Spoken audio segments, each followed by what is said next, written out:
صحیح بخاری حدیث نمبر 79۔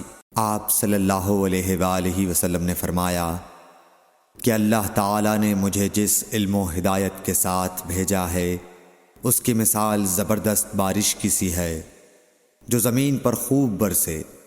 بعض زمین جو صاف ہوتی ہے وہ پانی کو پی لیتی ہے اور بہت سبزہ اور گھاس اگاتی ہے، اور بعض زمین جو سخت ہوتی ہے وہ پانی کو روک لیتی ہے۔ اس سے اللہ تعالیٰ لوگوں کو فائدہ پہنچاتا ہے، وہ اس سے سیراب ہوتے ہیں اور سیراب کرتے ہیں۔ اور کچھ اور زمین کے بعض خطوں پر پانی پڑتا ہے جو بالکل چٹیل میدان ہوتے ہیں، نہ پانی روکتے ہیں اور نہ ہی سبزہ اگاتے ہیں۔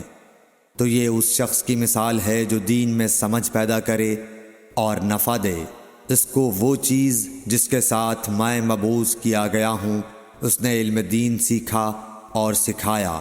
اور اس شخص کی مثال جس نے سر نہیں اٹھایا یعنی توجہ نہیں کی، اور جو ہدایت دے کر میں بھیجا گیا ہوں اسے قبول نہیں کیا۔